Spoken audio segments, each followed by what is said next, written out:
কোন পশু দ্বারা কুরবানি করা জায়েজ? কোন কোন পশু দ্বারা কোরবানি করা জায়েজ? কোরবানির পশুর ক্ষেত্রে একটি শর্ত হলো যে সেটা হালাল পশু হবে এবং গৃহপালিত পশু।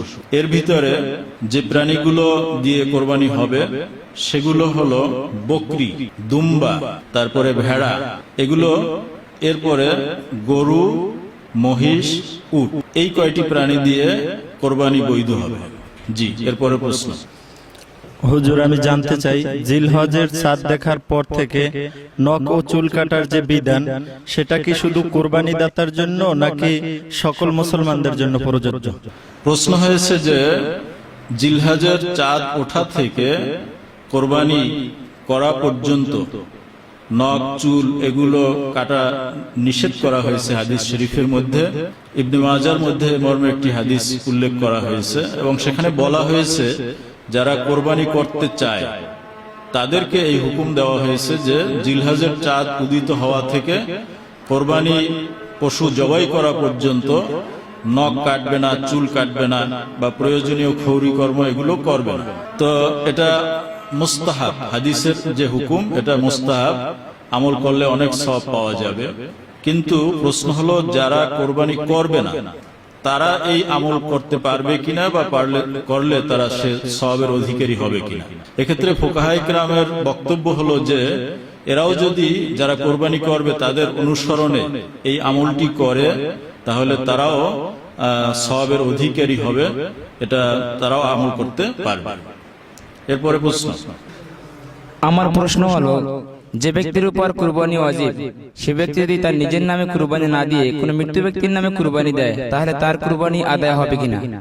আসলে যার উপরে কোরবানি ওয়াজিব হয়ে গিয়েছে তাকে তার নিজের কোরবানি আদায় করতে হবে, তবে তার এই ওয়াজিব কোরবানি আদায় করে সেই সওয়াব মৃত ব্যক্তিকে সে ইসাল করতে পারবে।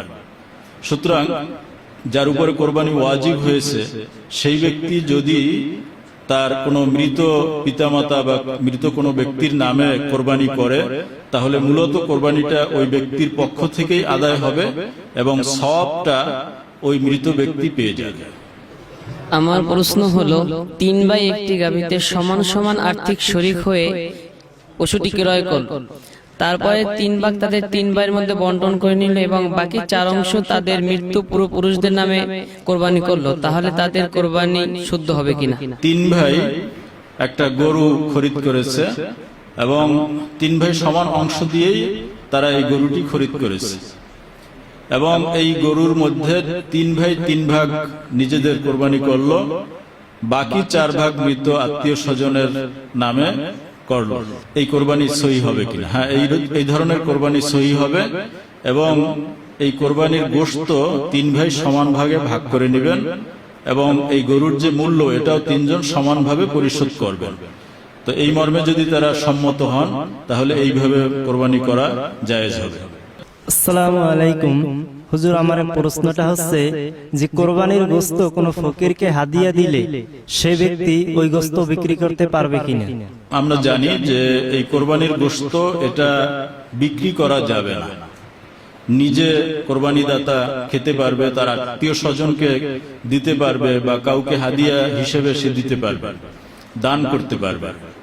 কিন্তু এই কোরবানির গোশত কাউকে দান করলো কোনো গরিবকে, মিসকিনকে, সেই গরিব মিসকিন ওই গোশতটা নিয়ে সে বিক্রি করতে পারবে কিনা?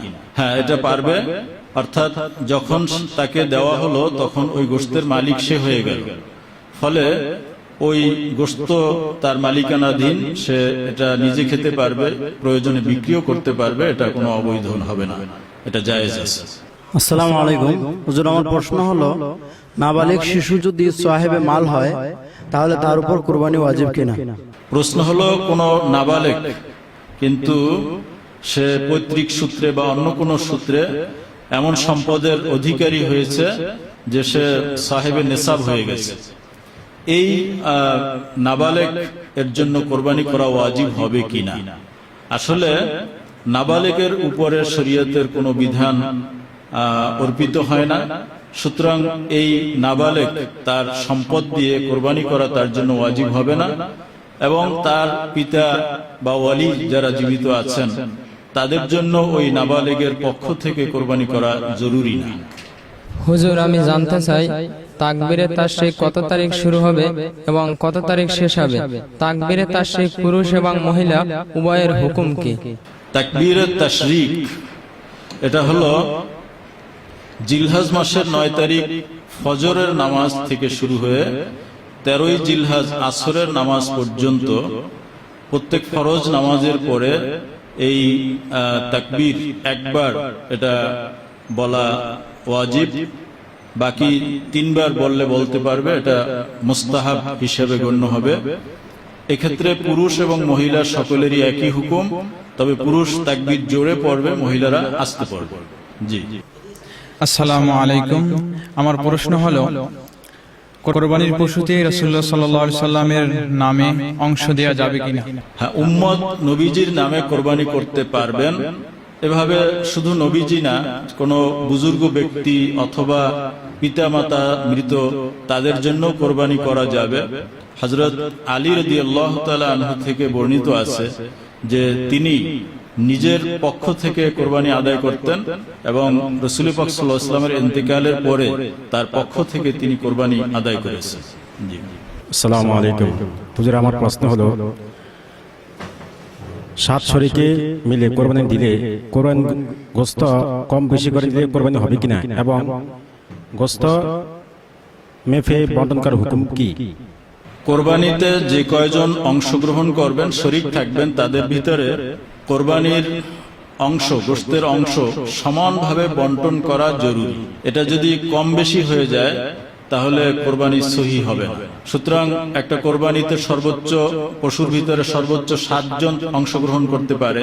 অতএব এই 7 জনের কারো অংশ যদি ওই পশুর 1/7 কম হয় তাহলে কারোই কোরবানি হবে না। এজন্য যদি এর চেয়ে কম হয়, যেমন একটা পশুতে 6 জন বা 4 জন বা 3 জন অংশগ্রহণ করে, সেক্ষেত্রেও মালিকানা অনুযায়ী 3 ভাগ বা 6 ভাগ বা 4 ভাগ সমানভাবে বন্টন করতে হবে এবং এটা আন্দাজে না, এটা ওজন করার মাধ্যমে একেবারে সঠিকভাবে বন্টন করতে হবে। জি।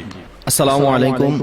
হুজুর, আমার প্রশ্ন হলো, একই পশুতে আকিকা এবং কোরবানি করতে পারবে কিনা এবং ব্যক্তির একাধিক ছেলে সন্তান থাকলে আকিকা বন্টন বা শরীক কিভাবে হবে? কোরবানির পশুর ভিতরে কোরবানি ছাড়া আকিকার অংশ রাখা যাবে কিনা, এই মসলাটি পূর্ব থেকে আলোচিত হয়েছে। ওলামায়ে কেরাম এর বৈধতা দিয়েছেন, কিন্তু ইদানিং আমরা বিভিন্ন মিডিয়াতে দেখতে পাই যে অনেক ওলামায়ে কেরাম এটার বিরোধিতা করেছেন। আসলে যারা বিরোধিতা করেছেন তাদের বক্তব্য ফুকাহায়ে কেরামের বক্তব্যের সাথে সাংঘর্ষিক। ফুকাহায়ে কেরামের সিদ্ধান্ত হলো যে কোরবানির পশুর মধ্যে যদি কেউ আকিকার জন্য অংশগ্রহণ করতে পারবে, অর্থাৎ কেউ তার 1 নাম অথবা 2 নাম, 2 অংশ কোরবানির রাখলো, বাকিগুলো আকিকার জন্য রাখলো, এভাবে কোরবানি এবং আকিকা একই পশুতে হতে পারবে। আকিকার ক্ষেত্রে পুরুষের পক্ষ থেকে, ছেলের সন্তানের পক্ষ থেকে 2 ভাগ এবং মেয়ের সন্তানের পক্ষ থেকে 1 ভাগ। তবে কোনো ক্ষেত্রে যদি ছেলের সন্তানের পক্ষ থেকে 2 ভাগ আদায় করতে না পারে তাহলে 1 ভাগ আদায় করলেও আংশিক আদায় হবে। পরবর্তীতে যখন সে সক্ষম হবে বাকি 1 অংশ আদায় করলে পরিপূর্ণ হয়ে যাবে। জি। আসসালামু আলাইকুম। আমার প্রশ্ন হচ্ছে, একটি গরুতে 7 জন শরীকের ভিতরে একজনের শরীক যদি মান্নতের কোরবানি হয় তাহলে বাকি সব শরীকের গোশত খাওয়ার বিধান কি? মান্নতের যে কোরবানি, সেই কোরবানি এর গোশত কোরবানি দাতা এবং তার আত্মীয় স্বজন তারা খেতে পারবেন না, এটা সদকা করে দিতে হবে। এটা যিনি মান্নত করেছেন তার অংশের সাথে এই হুকুম প্রযোজ্য। বাকি যারা কোরবানি করেছেন নফল কোরবানি অথবা ওয়াজিব কোরবানি, তাদের অংশের গোশত তারা খেতে পারবেন, এটা সদকা নয়। জি। আসসালামু আলাইকুম ওয়া রাহমাতুল্লাহ। আমার প্রশ্নটি হলো, পশুর ভিতর কোন ধরনের ত্রুটি থাকলে কুরবানি জায়েজ হবে না? আসলে এটা একটু বিস্তারিত মাসলা, তবে সংক্ষেপভাবে যেটা আমাদের কথা সেটা হলো যে কোনো পশুর ভিতরে যদি শারীরিক কোনো ত্রুটি থাকে, সেটা হতে পারে যে তার শিং নেই, অথবা কান কাটা, লেজ কাটা, বা পশু অধিক দুর্বল, অথবা পশুর কোনো রোগ ব্যাধি আছে, তো এই সমস্ত ত্রুটিযুক্ত পশু দ্বারা কোরবানি করা বৈধ হবে না। এক্ষেত্রে অঙ্গ প্রত্যঙ্গের ক্ষেত্রে যেটা বলা হয় সেটা হলো যে কান বা চোখ অথবা শিং এর অর্ধেকের বেশি যদি থাকে, অর্থাৎ 1/3 নষ্ট হয়ে গেছে, বাকি 2/3 আছে, এতটুকু ত্রুটি থাকলে সেটা দিয়ে কোরবানি বৈধ হবে। তবে যদি ত্রুটি বেশি হয় তাহলে সেই পশু দিয়ে কোরবানি হবে না, অথবা এমন রোগাক্রান্ত যে সে নিজে নিজে দাঁড়াতে পারে না, কোরবানির জায়গা পর্যন্ত হেঁটে যেতে পারে না, এই ধরনের পশু দিয়ে কোরবানি হবে না। তবে এক্ষেত্রে আমার পরামর্শ হলো যে এরকম ত্রুটিযুক্ত পশু যদি কারো কোরবানির ক্ষেত্রে সম্মুখীন হয়, তাহলে সেক্ষেত্রে কোনো একজন মুফতির থেকে ত্রুটির বিস্তারিত বর্ণনা দিয়ে সমাধান নেওয়া জরুরি। কারণ এই ত্রুটিগুলো অনেক রকমের হতে পারে এবং এক একটার হুকুম এক এক রকম হবে। এজন্য এখানে সংক্ষেপে আমরা পুরোটা তাফসিল করতে পারলাম না, এটা জেনে নেবেন। জি। আসসালামু আলাইকুম হুজুর, আমার প্রশ্ন হলো 7 জনে মিলে কুরবানির বিধান কি? অনেকেই বলে এটা ঠিক না। বকরি, দুম্বা এবং ভেড়া এগুলোতে একটা পশুতে 1 ভাগ অর্থাৎ একজন কোরবানি করতে পারবে।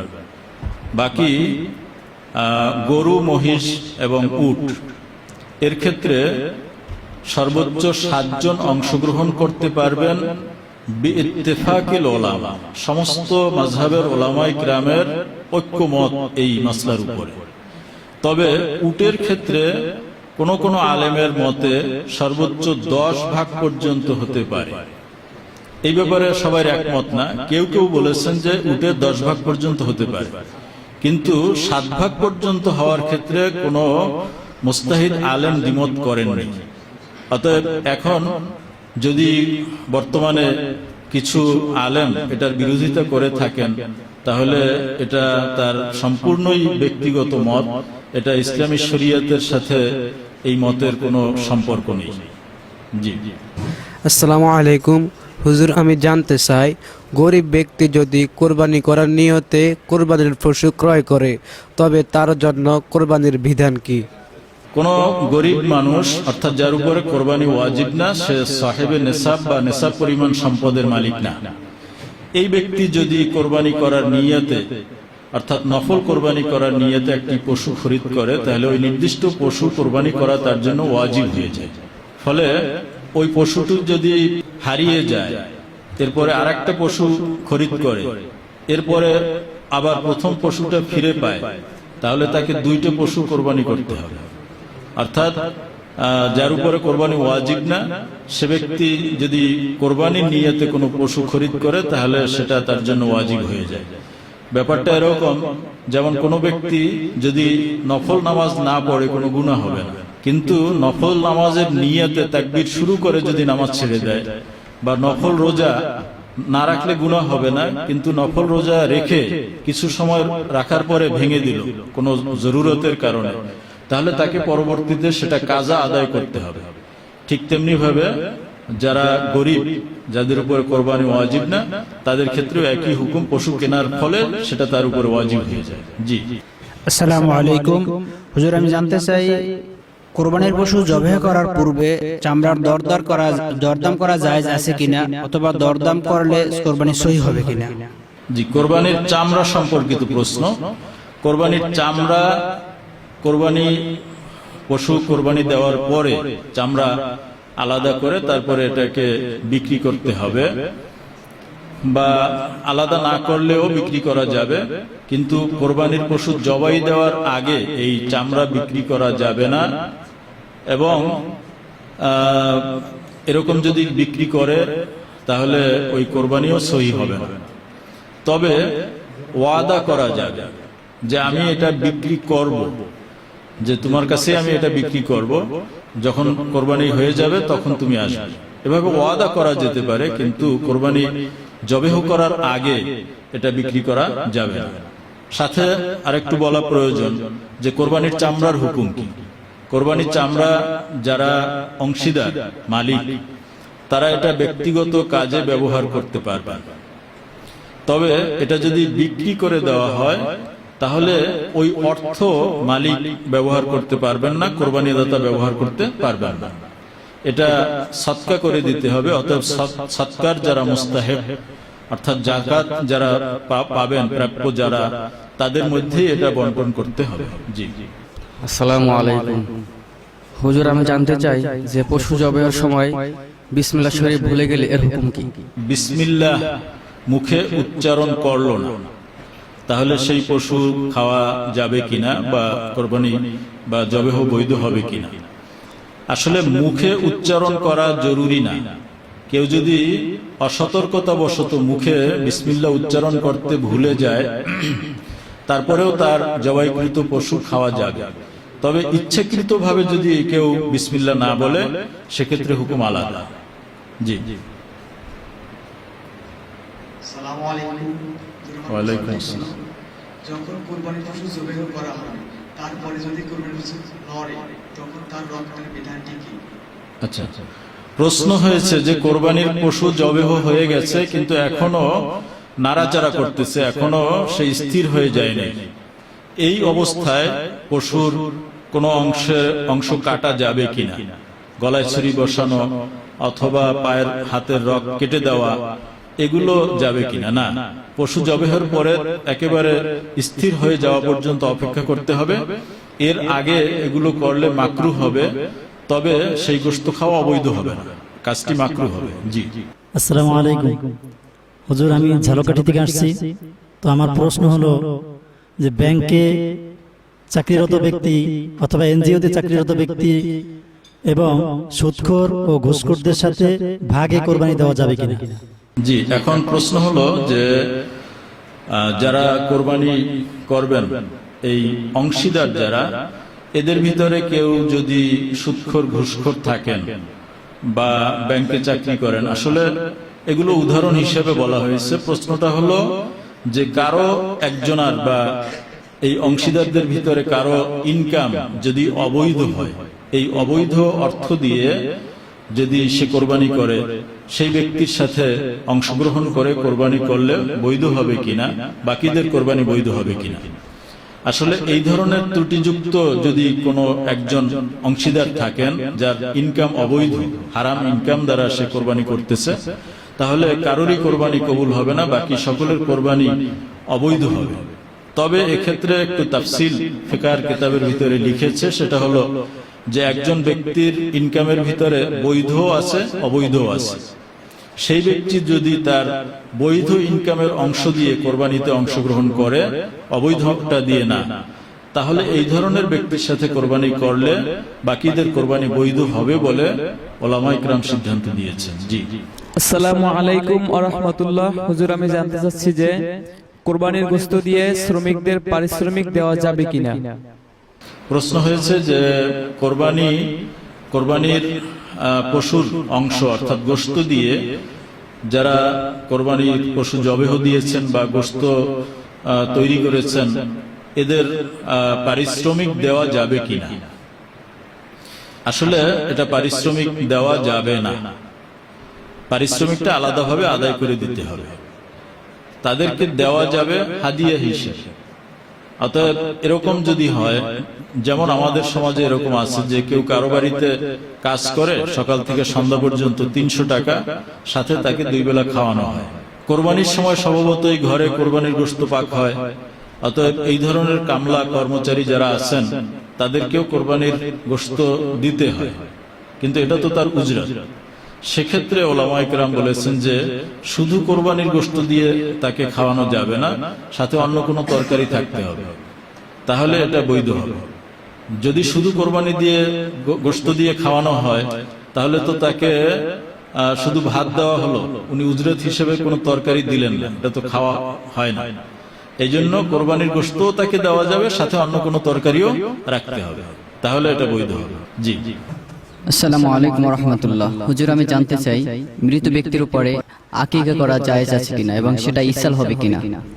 মৃত ব্যক্তির নামে আকিকা করা যেতে পারে, যে আকিকা তার জীবনে যখন করার সময় ছিল তখন করা হয়নি, এই অবস্থায় মৃত্যু বরণ করেছে। এই ব্যক্তির আত্মীয় স্বজন বা ওয়ালি যারা আছেন তারা যদি তার পক্ষ থেকে আকিকা করে দেন, আকিকা করা সুন্নাত, তাহলে আশা করা যায় যে সেই সওয়াবের অধিকারী ওই মৃত ব্যক্তি হবে। জি। আসসালামু আলাইকুম হুজুর, আমি রংপুর থেকে আসছি। আমাদের দেশে, আরব দেশে যে কুরবানি হয়, এই কুরবানি কি একই দিনে করা যাবে কিনা? না, আসলে কোরবানি দেশের সাথে সংশ্লিষ্ট না। কোরবানি এটা জিলহজ মাসের নির্দিষ্ট তারিখের সাথে সংশ্লিষ্ট। জিলহজ মাসের 10 তারিখ, 11 এবং 12 তারিখ, এই 3 দিন কোরবানি করতে হবে। অতএব যে দেশে, যে অঞ্চলে এই তারিখ যেদিন হবে, সংশ্লিষ্ট এলাকা ওই সংশ্লিষ্ট এলাকার তারিখ ফলো করবেন, অন্য দেশের তারিখের সাথে এটা যোগাযোগ নেই। জি। আসসালামু আলাইকুম হুজুর, আমি জানতে চাই যে যারা কোরবানি দিবে, পশু জবাই করার সময় তাদের নাম কি ওই সময় মুখে নাম নিয়ে জবাই করতে হবে, অথবা তারা কি উপস্থিত থাকতে হবে কিনা, এ সম্পর্কে জানতে চাই। যাদের নামে কোরবানি দেওয়া হবে, অর্থাৎ কোরবানিতে অংশগ্রহণকারী যারা, তাদের কোরবানির জায়গায় উপস্থিত থাকা জরুরি না। এমনকি কেউ যদি দূর দেশে থাকে, তার পক্ষ থেকেও অন্য জায়গায়, অন্য অঞ্চলে, অন্য শহরে কোরবানি আদায় করা যাবে। তবে যিনি কোরবানির পশু জবেহ দিবেন তার জানতে হবে যে তিনি কার কার পক্ষ থেকে কোরবানি দিচ্ছেন। জরুরি নয় তাদের নাম উচ্চারণ করা, তিনি যদি আগে জেনে থাকেন, তার মনের মধ্যে থাকে, এটাই যথেষ্ট হবে। তবে ওই মৃত ব্যক্তি, মানে যারা কোরবানি অংশগ্রহণ করবেন, তাদের উপস্থিত থাকা জরুরি নয়, কিন্তু কার পক্ষ থেকে কোরবানি দেওয়া হচ্ছে, কোরবানি যিনি দিবেন, জবেহ করবেন, তার সেটা জানা জরুরি। আসসালামু আলাইকুম। কুরবানির পশুর পেটে যদি বাচ্চা পাওয়া যায়, তার বিধান কি, এ সম্পর্কে জানতে চাই। কোরবানির পশুর পেটে যদি বাচ্চা পাওয়া যায়, তো এখানে প্রশ্ন হলো যে এই যে বাচ্চাটা কোরবানির পশুর পেটের মধ্যে পাওয়া গেছে, যদি এটা আগেই জানা যায় যে এই পশুর পেটে বাচ্চা আছে, সেক্ষেত্রে ওই পশু কোরবানি না দিয়ে ওটা বিক্রি করে অন্য কোনো পশু কিনে সেটাকে জবাই দেওয়া, এটাই হলো বিধান। কিন্তু তারপরেও যদি পূর্বে জানা যায়নি, অসতর্কতাবশত কোরবানি করার পরে ধরা পড়েছে যে পেটে বাচ্চা আছে, সেক্ষেত্রে ওই পশুর গোশত খেতে কোনো অসুবিধা নেই, এটা সবাই খেতে পারবে। আর ওই বাচ্চাটার ক্ষেত্রে হুকুম কি? বাচ্চাটা যদি জীবিত থাকে, তাহলে ওই জীবিত বাচ্চাকে আবার জবাই করে তার গোশত যদি খেতে চায় খেতে পারবে। আর যদি তাকে ওই সময় জবাই না করে ওই বাচ্চাটা বড় হয়, তাহলে বড় হওয়ার পরে তাকে কোরবানি করতে হবে। জি। আমি জানতে চাচ্ছি যে গোশত বন্টনের সঠিক এবং সুন্নত পদ্ধতি কোনটি, যদি বলতেন। কোরবানির গোশতের মালিক যিনি কোরবানির দাতা তিনি, অতএব তিনি যদি প্রয়োজন মনে করেন এই গোশত পুরাটাই তিনি ব্যক্তিগতভাবে ব্যবহার করতে পারবেন, অর্থাৎ খেতে পারবেন এবং পরিবারের সবাই খেতে পারবে। তবে সুন্নত তরিকা হলো কোরবানির গোশতকে 3 ভাগ করে নিজে 1 ভাগ রাখা, আত্মীয় স্বজন তাদেরকে 1 ভাগ দেয়া এবং গরিব মিসকিন যারা আছে তাদেরকে 1 ভাগ দেওয়া, এটা হলো সুন্নত তরিকা। জি। আসসালামু আলাইকুম হুজুর, আমার প্রশ্ন হলো, এক ব্যক্তি নিসাব পরিমাণ সম্পদ আছে এবং তার চেয়ে বেশি ঋণ আছে, এ সম্পর্কে হুকুম কি? আসলে প্রশ্নটা হলো যে এক ব্যক্তির উপর কোরবানি ওয়াজিব হয়েছে কিন্তু তার উপরে ঋণ আছে, কথাটা সাংঘর্ষিক হয়ে গেছে। অর্থাৎ যদি কারো উপরে এত বেশি ঋণ থাকে যে সে ওই ঋণ আদায় করার পরে আর নিসাবের মালিক থাকে না, সেই ব্যক্তি মূলত নিসাবে, মানে সাহেবে নিসাব তাকে বলা যাবে না। যেমন নগদ তার কাছে 5 লাখ টাকা আছে, কিন্তু সে ঋণ আছে 5 লাখ টাকা বা তার চেয়েও বেশি, অতএব এই ব্যক্তিকে কিন্তু ধনী বা সাহেবে নিসাব বলা যাবে না, এই ব্যক্তির উপর কোরবানি ওয়াজিব হবে না। আসসালামু আলাইকুম হুজুর, আমি সিলেট থেকে আসছি। আমার প্রশ্ন হলো, যিনি কুরবানি দিবেন, কুরবানি দাতা এবং যারা কুরবানির গোশত কাটে, তাদেরকে যদি কোনো মজুরি অথবা গোশত কোনো কিছু দেওয়া হয় না, তাহলে তার বিধান কি হবে? যিনি কোরবানি দিয়েছেন সে এলাকার ইমাম হোক বা কসাই হোক বা অন্য কোনো যে কোনো ব্যক্তি হোক, উচিত হলো তার উজরত দিয়ে দেওয়া। এরকম ভাবে যারা গোশত তৈরি করার ক্ষেত্রে সহযোগিতা করেন তাদেরকেও উজরত দিয়ে দিতে হবে, এটা কোরবানির গোশত থেকে না, আলাদা সম্পদ থেকে। তবে এরকম যদি হয় যে কোরবানি দাতার আত্মীয় স্বজন স্বেচ্ছাশ্রম দিয়ে এই কাজটা করতেছে, সেক্ষেত্রে তাদেরকে কোনো উজরত না দিলে অসুবিধা নেই, এটা যদি তারা স্বেচ্ছায় এই খেদমতটা করেন। কিন্তু উজরতের প্রশ্নটাই হলো যে আগে চুক্তি হতে হবে যে আমি এই গোশতগুলো তৈরি করে দিবে, তাকে কত উজরত দিতে হবে, এটা আগে চুক্তি থাকবে। তো এরকম যদি চুক্তি থাকে তাহলে তো সেই মর্মে তাকে তার প্রাপ্য পরিশোধ করে দিতে হবে। তবে এই প্রাপ্য পরিশোধ করার ক্ষেত্রে কোরবানির গোশত দিয়ে দেওয়া যাবে না, এটা আলাদাভাবে পরিশোধ করতে হবে। জি। আসসালামু আলাইকুম হুজুর, আমি জানতে চাচ্ছি যে একটি পশুতে 7 জন কুরবানি দিল, কিন্তু বন্টনের সময় 8টি ভাগ করে 7 ব্যক্তি 7টি ভাগ নিল এবং একটি ভাগ গরিব মিসকিনদেরকে বন্টন করে দিল, এটি আদায় হবে কিনা? সবাই যদি একইভাবে সম্মত হয় যে আমরা সবাই সমানভাবে সদকা করব, দান করব, সেক্ষেত্রে তারা 8 ভাগ করে 7 জন 7 ভাগ নিল এবং 1 ভাগ এটা গরিব দুঃখীদেরকে দিয়ে দিল। এই 1 ভাগের ভিতরে সবাই সমানভাবে অংশগ্রহণ করলো, সবাই সম্মত হলে এরকম করা যেতে পারে। জি। আসসালামু আলাইকুম হুজুর, আমি টাঙ্গাইল থেকে আসছি। আমার আরেকটি প্রশ্ন হলো যে কুরবানি পশু যদি হারিয়ে যায় বা চুরি হয়ে যায় এবং কয়েক মাস পরে পাওয়া গেলে এর হুকুম কি? কোরবানির পশু যদি কোরবানি দাতা তিনি ধনী হন, সাহেবে নেশাব হন, তাহলে যদি তিনি কোরবানির পশু ক্রয় করার পরে সেটা হারিয়ে যায়, তিনি অন্য পশু দ্বারা কোরবানি করবেন। এরপরে ওই পশুটা যদি কয়েক মাস পরে কোরবানির সময় গত হয়ে যাওয়ার পরে আবার পাওয়া যায়, ওই পশু কোরবানি করতে হবে না। কিন্তু কোরবানি দাতা যিনি পশু খরিদ করছেন তিনি যদি নফল কোরবানি করেন, অর্থাৎ তার উপরে ফরজ না, এরপরে ওই কোরবানির পশুটা হারিয়ে যায়, কোরবানির মাস চলে যাওয়ার পরে আবার সেটাকে ফিরে পাওয়া যায়, তাহলে এটা তখন তো আর কোরবানি করা যাবে না, এটাকে সদকা করে দিতে হবে। অর্থাৎ জবাই দিয়ে এটা গরিব দুঃখীদেরকে বন্টন করে দিতে হবে অথবা বিক্রি করে টাকাটা সদকা দিয়ে দিতে হবে। জি। আসসালামু আলাইকুম, আমি জানতে চাই গরু জবাই হওয়ার পরে অনেক সময় গরু না মারা গেলে ছুরির মাথা ঢুকাই দেয়, এটা কি জায়েজ আছে? আসলে এই ধরনের একটা প্রশ্ন আমরা উত্তর দিয়েছি যে কোরবানির পশু জবাই করার পরে যতক্ষণ এটা পুরোপুরি মৃত্যু না হয়, রূহ তার মধ্যে থাকে, নাড়াচাড়া করে, ততক্ষণ পর্যন্ত তার শরীরে কোনো অস্ত্র লাগানো, রক কেটে দেওয়া বা সহজে মারা যায় এজন্য অনেক সময় গলার কাছে ছুরি বসিয়ে দেওয়া হয়, এগুলো করা মাকরুহ। এতে কাজটি মাকরুহ হবে, তবে সেই গোশত খাওয়া এটা বৈধ হবে। আসসালামু আলাইকুম ওয়া রাহমাতুল্লাহ। আমার প্রশ্নটি হলো যে সালাত আদায়ের পূর্বে যদি কুরবানি দেওয়া হয় সেটা শুদ্ধ হবে কিনা? না, কোরবানির নামাজ আদায় হওয়ার আগে কোরবানি দিলে সেই কোরবানি বৈধ হবে না। আর দ্বিতীয় প্রশ্নটি হলো যে 4 মাযহাবের যদি 4 কুরবানি দেয় সেটা কি শুদ্ধ হবে কিনা? হ্যাঁ, 4 মাযহাব সবাই আহলুস সুন্নাত ওয়াল জামাতের অন্তর্গত, অতএব 4 মাযহাবের 4 জন মিলে যদি একটা কোরবানি দেয় এতে অবৈধতার কিছু নেই, এটা বৈধ হবে। আসসালামু আলাইকুম হুজুর, আমি জানতে চাচ্ছি কারো কাছে নগদ অর্থ নিসাব পরিমাণ সম্পদের মালিক নয়, ওই ব্যক্তি যদি কৃষি জমির মালিক হয় তাহলে কি ওর উপর কৃষি জমি বিক্রি করে কোরবানি আদায় করা ওয়াজিব হবে কিনা?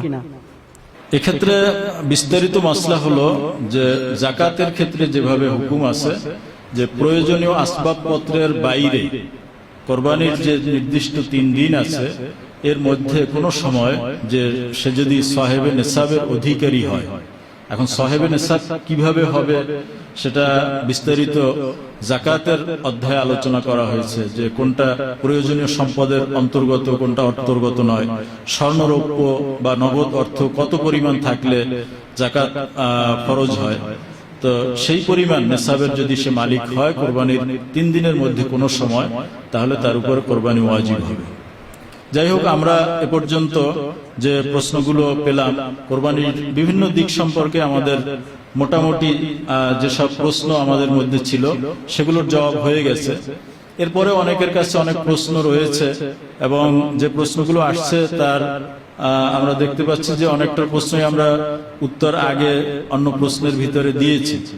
তো এরপরেও যদি আপনাদের কোনো প্রশ্ন থাকে তাহলে ব্যক্তিগতভাবে আমার সাথে অথবা অন্য কোনো আলেম ওলামা যারা আছেন তাদের সাথে যোগাযোগ করে আপনারা এই মসলাগুলো বা সমাধানগুলো জেনে নেবেন। আল্লাহ রাব্বুল আলামিন আমাদেরকে পরিপূর্ণ দ্বীন ও শরীয়তের ভিত্তিতে যেভাবে কোরবানি করা উচিত সুন্নাত তরিকা মোতাবেক সেভাবে কোরবানি যেন আমরা করতে পারি, আল্লাহ রাব্বুল আলামিন আমাদেরকে তৌফিক দান করেন। এবং এই কোরবানি এর যে বিরাট ফজিলতের কথা হাদিস শরীফে রাসূল পাক সাল্লাল্লাহু আলাইহি ওয়াসাল্লাম বলেছেন এবং যেই আদর্শ চেতনা নিয়ে আমরা কোরবানি করে থাকি হযরতে ইব্রাহিম আলাইহিস সালামের সুন্নাত জিন্দা করার জন্য, আল্লাহ রাব্বুল আলামিন আমাদেরকে যেন সেই কোরবানির যে আসরার, যে ভেদ রয়েছে, যে রহস্য এবং যে হিকমত রয়েছে আমাদেরকে হৃদয়ঙ্গম করে সেইভাবে যেন আমরা আমল করতে পারি। ইব্রাহিম আলাইহিস সালামের সে আদর্শে যেন আমরা নিজেরা উদ্বুদ্ধ হতে পারি। আল্লাহ রাব্বুল আলামিন আমাদের সকলকে সেই তৌফিক দান করুন, আমিন। ওয়া আখির দাওয়ানা আলহামদুলিল্লাহি রাব্বিল আলামিন। আসসালামু আলাইকুম ওয়া রাহমাতুল্লাহি ওয়া বারাকাতুহু।